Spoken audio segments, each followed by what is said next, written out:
The Volanthi fleet arrived at Korath on a Tuesday morning. Governor Amy Stone was eating breakfast when the alert came through. She set down her fork, looked at the blinking red light on her communicator, and took a slow breath. "So it begins," she said to no one in particular, from the ground. The invasion looked like new stars appearing in the sky. Hundreds of them. Then thousands. The Volanthi ships filled the darkness above Korath, blocking out the distant sun with their massive forms in orbit. Admiral Daniel Cole stood on the bridge of the ironclad and watched the enemy fleet take position.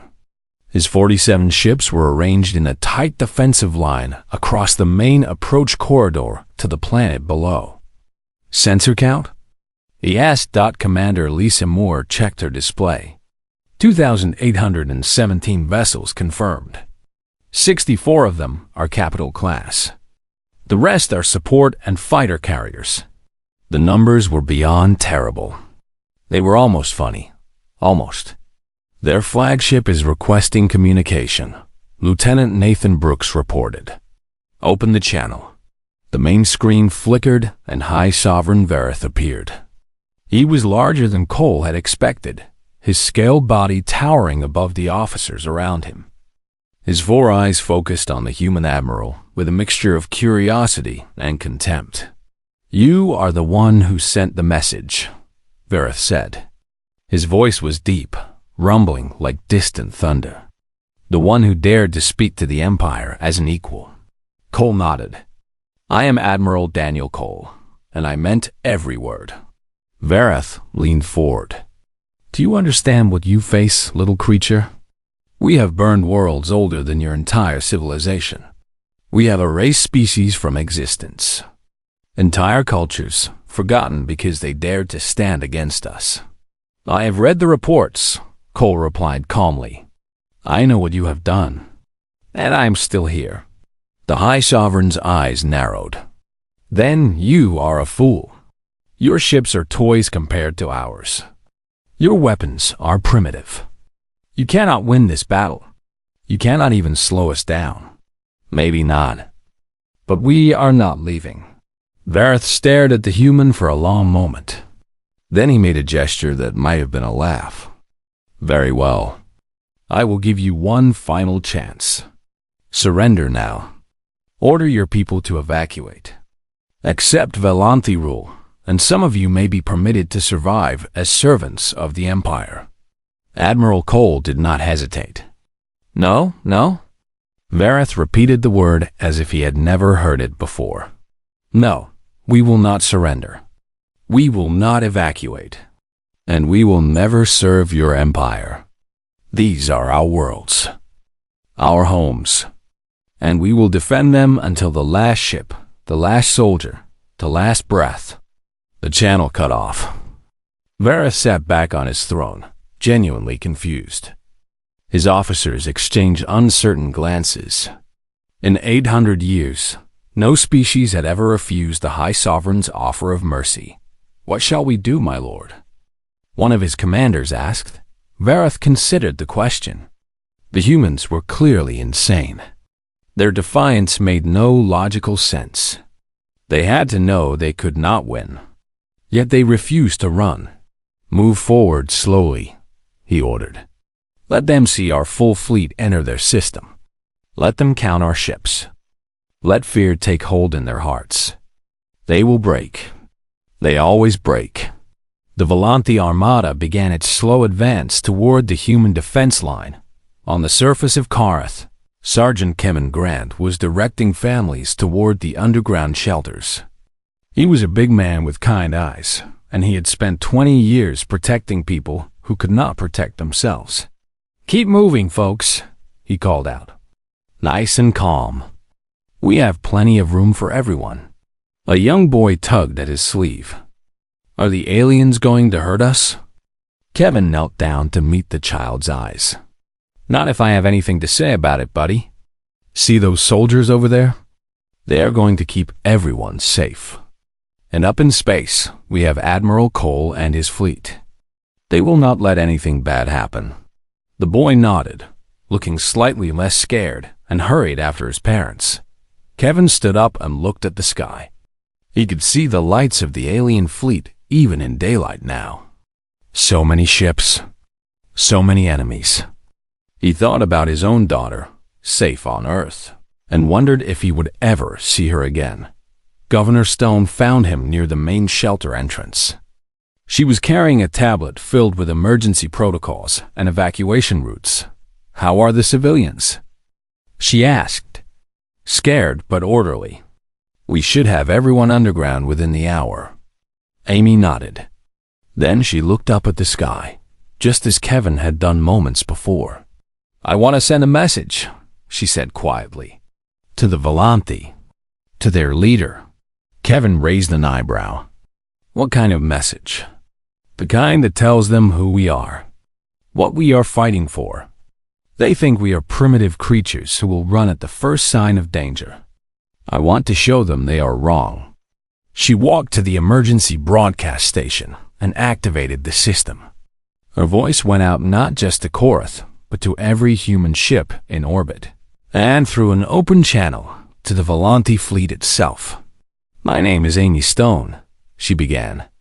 "I am the governor of this world. My grandfather came here 50 years ago with nothing but a dream and the clothes on his back. He built the first shelter with his bare hands. He raised my mother here. She raised me here. This is my home." She paused, gathering her thoughts. "You call us primitive. You call us weak. You think we will run because we cannot match your weapons or your numbers. But you do not understand us. Humans do not run from their homes. We do not abandon our families. We do not kneel to tyrants."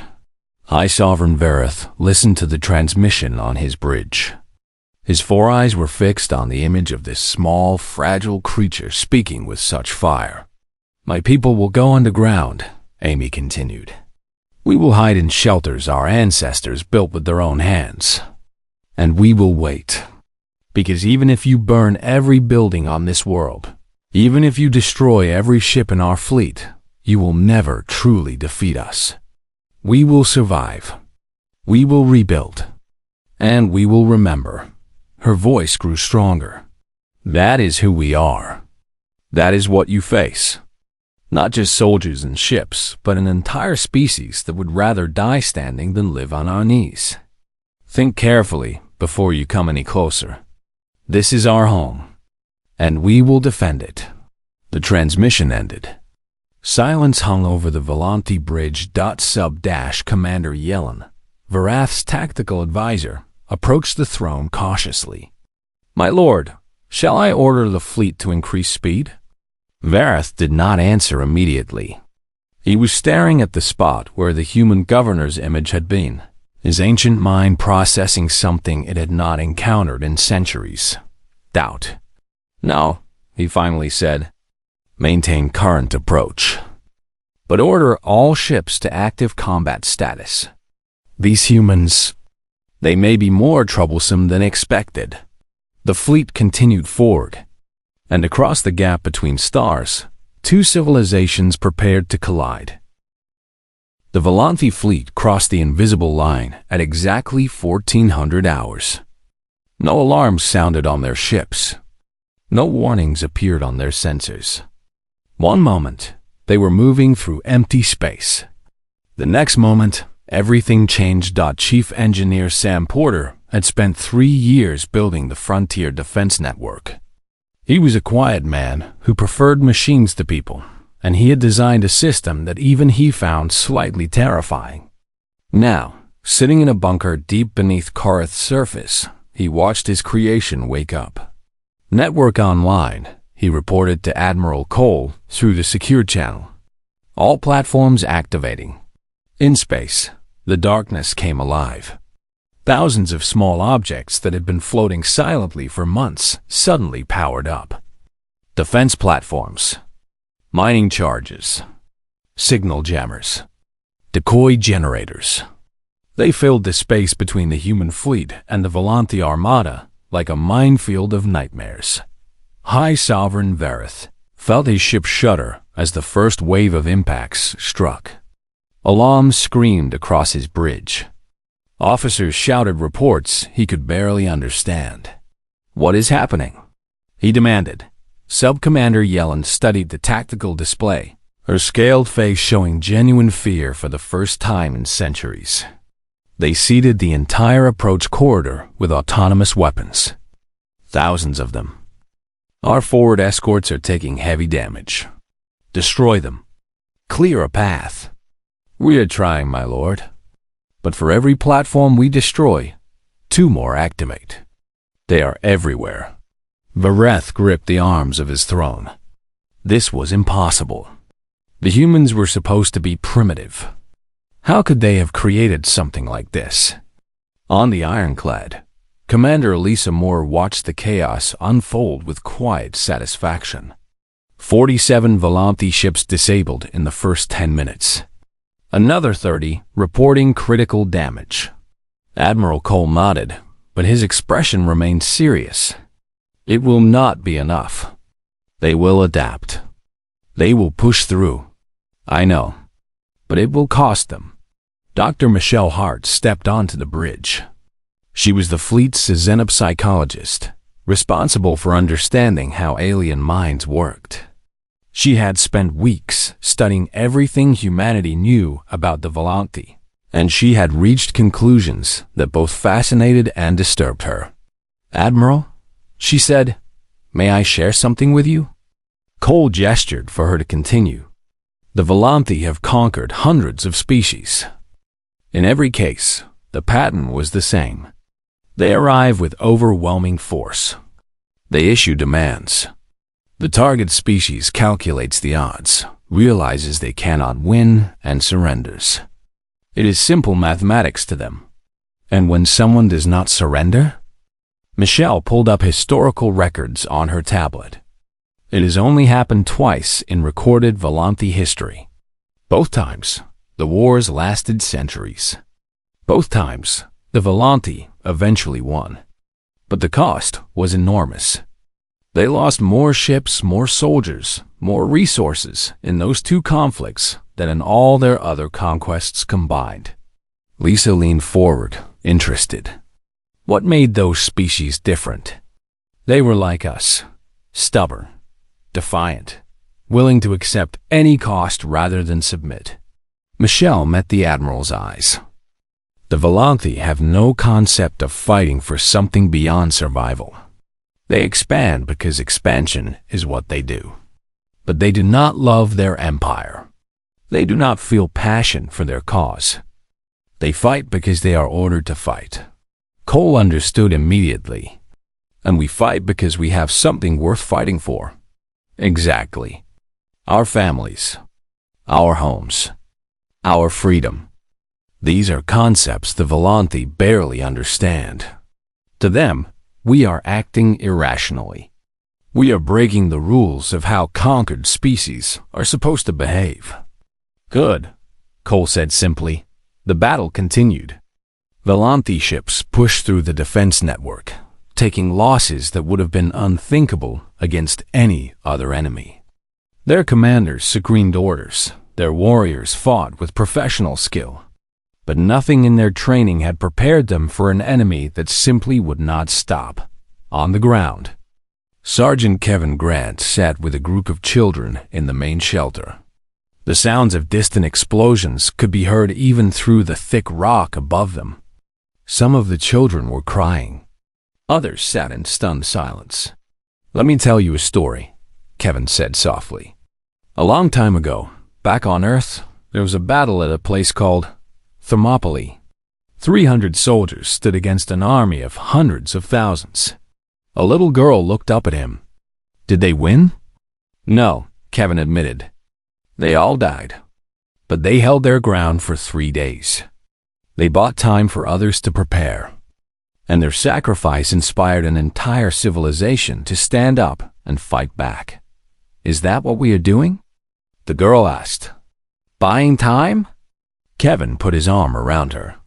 We are showing the galaxy that humans do not give up. We are proving that some things are worth fighting for, no matter the cost. And one day, when this is over, People will tell stories about what happened here, just like I am telling you about Thermopylae. In space, the Volanthi fleet had finally cleared the defense network. They had lost over 100 ships, with dozens more damaged. It was a price Vareth had never imagined paying against such a small enemy. Status of the human fleet? He growled. Still in defensive formation, my lord. They have not moved. Vareth stared at the tactical display. The humans were still there, still refusing to run, still blocking his path with their pathetic little ships. My lord, Sub-Commander Yellen said carefully, perhaps we should reconsider our approach. These creatures have already cost us far more than anticipated. If we continue at this rate, we continue. Vareth slammed his fist against his throne. I will not be defied by insects. All ships, prepare for full assault. We will crush them and burn their worlds to ash. The Volanthi Armada reformed into attack formation.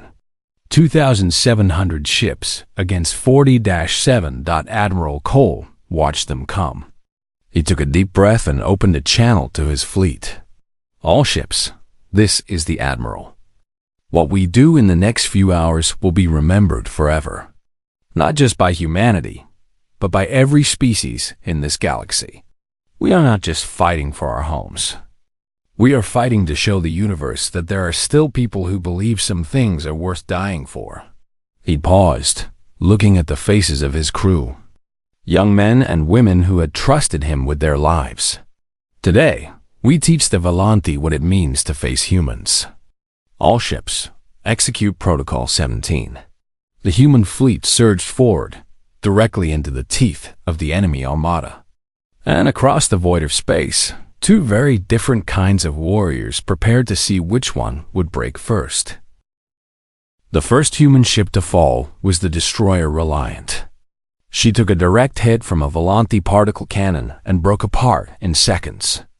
Her crew of 200 never had a chance to escape. Captain Eric Palmer watched the explosion from the bridge of the Valor.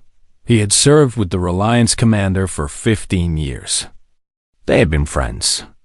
Now there was nothing left but expanding debris in silence.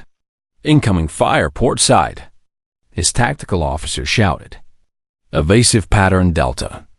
Return fire on the nearest carrier. The Valor twisted through space, narrowly avoiding a barrage of enemy weapons. Her guns roared in response, punching holes in a Volanthi escort ship that drifted too close. All around the battlefield, similar scenes played out. Human ships darted between the massive Volanthi vessels like wolves attacking elephants. They could not match the enemy's firepower, but they were faster, more agile. And they knew every asteroid, every debris field, every tactical advantage the Korath system offered. On the Ironclad, Admiral Cole directed the battle with calm precision, even as his flagship shook from repeated impacts. His face was bleeding from a cut above his eye, but he ignored it. Concentrate fire on their carrier formations, he ordered. If we can disable their fighter launch base, we remove half their advantage. Commander Lisa Moore relayed the orders while simultaneously tracking dozens of tactical situations. Her hands moved across her console with practiced speed, adjusting formations, redirecting ships, coordinating attacks. Admiral, we have lost 8 ships in the last 20 minutes. 12 more reporting critical damage. And the enemy? Over 200 disabled or destroyed. But sir, they have thousands. We cannot sustain this exchange. Cole knew she was right. The math was simple and brutal. Even if they destroyed 5 Volanthi ships for every human vessel lost, they would still run out of ships long before the enemy did. We do not need to destroy them all, he said quietly. We just need to make them bleed. In the fighter squadrons, Ensign Karen Price led what remained of her unit toward a massive Volanthi carrier. She was 24 years old, the youngest pilot in the fleet, and she had already lost half her friends today. Stay tight, she called to her surviving wingmates. We hit the engine section and get out fast. No heroics. Easy for you to say, her wingman replied. You are the biggest hero I know. Karen smiled despite everything. Then she pushed her throttle forward and dove toward the enemy ship. The approach was nightmare. Defensive fire filled the space around them. Karen watched another of her pilots disappear in a flash of light. Then another. By the time they reached the carrier's engine section, only 3 of her original 12 fighters remained. Launching torpedoes, she announced. All fighters break and run. The weapons struck true. The carrier's engines exploded in a cascade of fire, leaving the massive ship dead in space. One less launch platform for enemy fighters. One small victory in a battle full of losses. Karen pulled her fighter away, breathing hard. Her hands were shaking. She had just killed thousands of enemy crew members. She had also lost 9 friends doing it. Good work, Ensign. Admiral Cole's voice came through her communicator. Return to the ironclad for refuel and rearm. Yes, sir. She pointed her fighter toward home, wondering how many more times she would have to do this before it was over. On the Volanti flagship, High Sovereign Vareth watched the battle with growing disbelief. His fleet was winning. That was not in question. But the cost was beyond anything he had imagined. Losses? He demanded. Commander Yellen hesitated before answering. 247 ships destroyed. Another 112 disabled. Estimated crew losses exceeding 100,000. 100,000. Against a fleet of 47 primitive vessels. How is this possible? An old voice spoke from the shadows of the bridge. Elder Morath stepped forward, his ancient scales marked with patterns that showed centuries of service to the Empire. He was not a warrior. He was a historian, one of the oldest living Volanti, keeper of records that most citizens had forgotten existed. May I speak, High Sovereign? Vareth glared at him. What do you want, Old One? I have been studying the humans. Their behavior, their tactics, their spirit. Morath's voice was thin but steady. They remind me of something. A record from 8,000 years ago. What record? The Crow. Morath let the name hang in the air. On the bridge, several officers drew sharp breaths. You remember the Crow, my lord. Every Volanti child learns about them. The species that refused to break. Varath's 4 eyes narrowed. The Crow were exterminated. Yes, after 300 years of war. After we lost more ships and warriors than in all our other conquests combined. After the rebellion they inspired spread to a dozen subject worlds. Morath moved closer to the throne. We won, but the victory nearly destroyed us. The humans are not the Crow.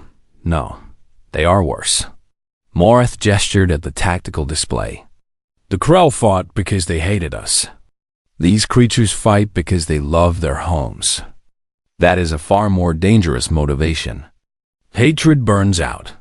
Love does not. Before Vareth could respond, the ship shuddered violently. Alarms screamed across the bridge. Direct hit to forward sections. An officer shouted. Hull breach on decks 4 through 7. A human destroyer had broken through their defensive screen and struck the flagship itself. Vareth watched on the display as the small ship was torn apart by return fire, but the damage was done. These humans. These insignificant, primitive, utterly infuriating humans.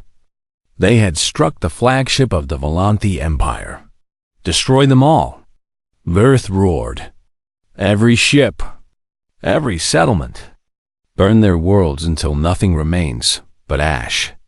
His fleet surged forward with renewed fury. The battle reached a terrible peak, weapons fire lighting up the darkness like an artificial sun. On the ironclad, Admiral Cole felt his ship take a critical hit. The bridge went dark for a moment, then emergency power kicked in. He found himself on the deck, his left arm bleeding, his vision blurred. "Admiral!" Lisa pulled him to his feet. "Are you all right?" "Status," he demanded, ignoring the pain. "We have lost main engines. Weapons at 30%. Life support failing on multiple decks." She met his eyes. "Sir, we cannot continue much longer." Cole looked at the tactical display. His fleet was dying. 23 ships left. Then 20. Then 17. But the Volanthi were bleeding too. Hundreds of their vessels drifted dead in space. "We hold," he said simply, "until there is nothing left." Then Nathan Brooks called out from his station, his voice filled with sudden excitement. "Admiral!" New contacts emerging from hyperspace. Bearing 17 Mark IV. Cole turned to the display. New icons were appearing behind the human defense line. Not warships. Something else entirely. "What are they?" Lisa asked. Nathan checked his readings twice before answering, disbelief clear in his voice. "They are broadcast vessels, Commander. Transmission ships. And they are sending a signal everywhere, to every corner of the galaxy." Admiral Cole stared at the new arrivals and allowed himself a small, painful smile. "Earth," he whispered. "They are showing the galaxy what we have done here." The battle continued to rage, but something had changed. Something that would reshape the history of a galaxy. The signal spread across the galaxy at the speed of light. Within hours, it reached thousands of star systems. Within days, it would touch every corner of known space. And everywhere it went, it carried the same message. Humanity had refused to kneel. Admiral Chris Warren had designed the broadcast himself. He stood on the command deck of the transmission ship Witness, watching the data streams flow outward. Every moment of the battle was being recorded and shared. The Volanthi demands. The human refusal. Governor Stone's speech. Admiral Cole's defiance. The ships that had died defending their homes. Signal strength holding steady, his communications officer reported.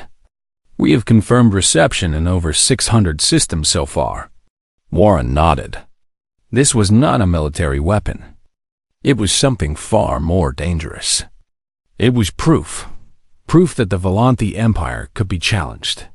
Proof that small, stubborn, supposedly primitive species could make the mighty bleed. Proof that resistance was possible. On the Volanthi flagship, Elder Morath watched the transmission with growing horror. He understood what it meant far better than High Sovereign Verith did. "My lord," he said urgently, "we must stop that signal. If it reaches the subject worlds, what does it matter?" Verith growled. "Let them see us destroy these insects. It will remind them of our power." "No, my lord. No, my lord. It will remind them that power can be challenged. For 12,000 years, we have maintained control because our subjects believe resistance is impossible. This transmission proves otherwise." Verith turned to look at the old historian. "What are you saying?" "I am saying that if we destroy humanity here, they will become martyrs. Every enslaved species in the galaxy will see what they did. They will remember. And one day, perhaps not tomorrow, perhaps not for centuries, they will try the same thing. We will face rebellions on 100 worlds. 1,000. Then we will crush those rebellions. Perhaps. Or perhaps we will be fighting so many wars that the Empire itself collapses." Morath stepped closer, his voice dropping to barely a whisper. "This battle is already lost, my lord. Not militarily, politically. The humans have changed something fundamental in the way the galaxy sees us. The question now is how we respond." Verith sat in silence for a long moment. His officers watched nervously, waiting for his decision. On the ironclad, Admiral Cole had received emergency medical treatment and returned to the bridge. His arm was bandaged, his face pale from blood loss, but he refused to leave his post. Status of remaining ships, he ordered. 14 vessels still operational, sir. Most with significant damage. Lisa paused. Admiral, the Volanthi attack has slowed. They are holding position. Cole looked at the tactical display. She was right. The enemy fleet had stopped advancing. Ships that had been pressing the attack were pulling back to defensive formations. What are they doing? Nathan wondered aloud. A new communication request appeared on the screen. It was from the Volanthi flagship. Admiral Cole hesitated for just a moment, then accepted. High Sovereign Varath appeared on screen. He looked different than before. Older somehow. The arrogance in his eyes had been replaced by something else. Something that might have been respect. Human, he said slowly. Admiral Cole, we must speak. I'm listening. You have won. The words hung in the air. On the Ironclad's bridge, officers stared at the screen in disbelief. We have destroyed most of your fleet, Varath continued. We could finish the rest. We could burn your colony world. We could hunt down your species across the stars. He paused. But we will not. Cole felt his heart pounding. Why? Because you have shown me something I had forgotten. There are species in this galaxy who cannot be conquered through force alone. Species who would rather die than submit. Species who will inspire others to fight long after they themselves are gone. Varath rose from his throne. Behind him, Elder Morith nodded slightly. The Volanthi Empire has decided to withdraw from this sector. Your worlds will remain yours. Your people will be left in peace. He fixed his 4 eyes on the human admiral. But know this, we will be watching. We will remember what happened here. And we will never forget that a species of primitive apes made the greatest empire in galactic history bleed. The transmission ended.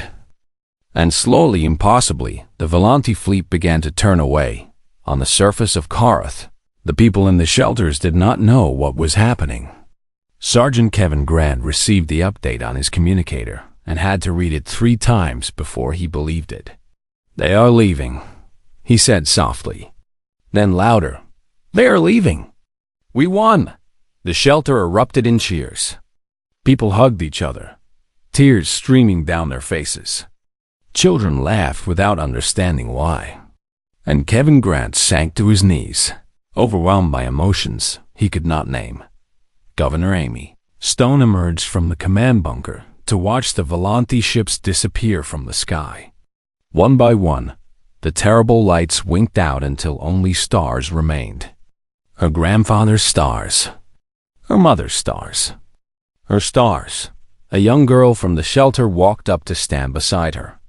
It was the same child who had asked Kevin if the aliens were coming back. Are they gone?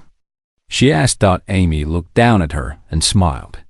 For now, will they come back? Amy knelt down to meet the child's eyes, just as Kevin had done hours before in the shelter. Maybe someday. But we will be ready. We will always be ready. That is who we are. In orbit, Admiral Cole watched the last Volanthi ship enter hyperspace and vanish. His fleet had been reduced from 47 vessels to 14. Thousands of his people had died. But they had held the line. Lisa stepped up beside him. What happens now? Cole thought about the question. He thought about the broadcast spreading across the galaxy. He thought about all the enslaved species who would see it.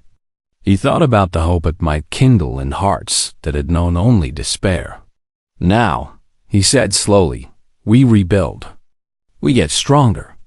And we prepare for whatever comes next. The Volanthi will return someday. Probably, but not today. And when they do come back, they will find us waiting. He turned to face his surviving crew. What we did here will be remembered. Not because we won, but because we refused to lose. We showed the galaxy that there are still people who will stand and fight for what matters. He thought of the children in the shelters, the families who would return to their homes. the colony that would continue to grow and thrive. "Tell the fleet to stand down from combat stations," he ordered. "We are going home." Far below, on the surface of Korath, Governor Amy Stone still stood watching the sky with the little girl beside her.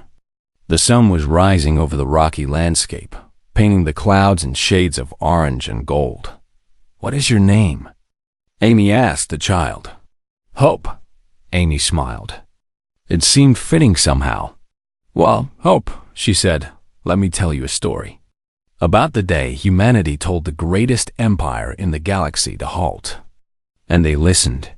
She took the child's hand, and together they walked toward the rising sun dot in the darkness between stars. The message continued to spread. And across 1,000 worlds, enslaved species heard the story of the humans who refused to kneel. Some wept, some laughed. Some began to whisper among themselves about possibilities they had never dared to imagine. And somewhere in the void, the Volanthi Empire sailed home to face a galaxy that would never see them the same way again. The humans had shown them all something important, something worth remembering. Some battles are won not with weapons, but with will. And some species would rather stand and die than live on their knees. That was the lesson of Korath. That was the legacy of Admiral Cole and Governor Stone and every human who had chosen to fight. That was what it meant to be human. The message arrived at 3 in the morning, ship time. Lieutenant Nathan Brooks was alone in the communications room when his screen lit up with symbols he had never seen before. His coffee went cold as he stared at the transmission, his fingers frozen over the keyboard. The symbols were alien, not from any known species in humanity's short list of galactic contacts. These were different, complex. Ancient. Nathan ran the translation program and waited. When the words appeared in English, his blood turned to ice. To the primitive species occupying sectors 7 through 42 of the Outer Rim. You have 90 cycles to evacuate all settlements within Volanthi expansion territory. Failure to comply will result in forced removal. This is not a request. This is not a negotiation. This is your only warning. Nathan read the message 3 times. Then he picked up the direct line to Admiral Daniel Cole. The Admiral arrived on the bridge within 10 minutes, still pulling on his uniform jacket. At 62 years old, Daniel Cole had seen more combat than any officer in Terran command. His gray hair was cut short, and deep lines marked his face from decades of hard decisions. He read the message without expression. "How many ships?" he asked. Nathan pulled up the sensor data. His hands were shaking. "Sir, our long-range probes count over 3,000 vessels. Maybe more. They are still entering sensor range." Commander Lisa Moore stepped onto the bridge behind the Admiral. She was a tall woman with sharp eyes and a mind that could process tactical situations faster than most computers. She looked at the sensor data and said nothing for a long moment. 3,000 ships, she finally said. "We have 47. Admiral Cole nodded slowly. He walked to the main viewing window and stared out at the stars. Somewhere out there, beyond the darkness, an empire that spanned 12,000 systems was coming to take everything humanity had built. "Send the message to Earth," he said quietly. "Full priority. Include all sensor data." The response from Terran Command came 4 hours later. Nathan expected a long message. Strategic orders. Evacuation protocols. Instead, he received a single word. "Halt." He blinked at the screen. Surely there was more. He checked the transmission twice, then 3 times. There was nothing else. Just that one word from the highest military authority on Earth. "Admiral." Cole read the response and allowed himself a small smile. It was not a happy smile. It was the smile of a man who understood exactly what that word meant. "Open a channel to the Volanthi fleet," he ordered. Lisa stepped closer to him. "Daniel, are you sure about this?" We cannot win this fight. You know that. I know, he said. But some things are more important than winning. The channel opened. Nathan configured the translation program to convert the Admiral's words into Volanthi symbols.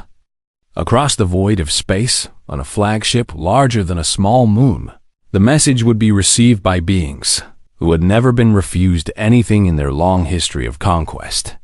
Admiral Cole spoke clearly and calmly. This is Admiral Daniel Cole of the Terran Colonial Authority. We have received your message. Our response is simple. We will not leave. We will not evacuate. You will halt your advance and withdraw from this sector. These are our worlds. These are our people. We will defend them. He paused, then added, This is not a request. This is not a negotiation. This is your only warning. The channel closed. Silence filled the bridge. Sir, Nathan said, his voice barely above a whisper, they outnumber us by a factor of 50 to 1. Their weapons technology is centuries ahead of ours. What do we do? Admiral Cole turned to face his young officer. There was no fear in his eyes, only a quiet determination that Nathan would remember for the rest of his life. We do what humans have always done, Lieutenant. We stand our ground. Across the frontier, the message spread. From ship to ship, from colony to colony, the word passed through human space like fire through dry grass. The Volanthi Empire had come to take their homes, and Terran Command had given one order halt on the mining world of Korath. Governor Amy Stone received the news while inspecting a new water treatment facility. She was a small woman with calloused hands and gray streaks in her brown hair. Her grandfather had been one of the first settlers on this world. He had died here, and she intended to do the same. How long do we have? She asked her assistant. Maybe 2 weeks before their fleet reaches the system. Amy looked out the window at the rocky landscape of her home. 300,000 people lived on this world. Miners, engineers, teachers, children. Ordinary people who had built a life in the harsh emptiness of space. Begin shelter preparations, she said. And someone finds Sergeant Grant. Tell him we need to talk about defense options. Far away, in the Volanthi flagship, High Sovereign Verath received the human transmission. He was an ancient being, 800 years old, his scaled skin marked with patterns that showed his countless victories. He had conquered 17 species. He had burned worlds that resisted his will. He had never once been defeated. When the translation of the human message finished, Verath laughed. The sound echoed through his massive command chamber, a deep rumbling that made his officers shift nervously. These creatures, he said, still laughing, they number in the mere billions. Their technology is primitive. Their military is insignificant. And they dare to tell us to halt? He rose from his throne, his towering form casting a long shadow across the chamber floor. His 4 eyes gleamed with amusement. Forward, he ordered.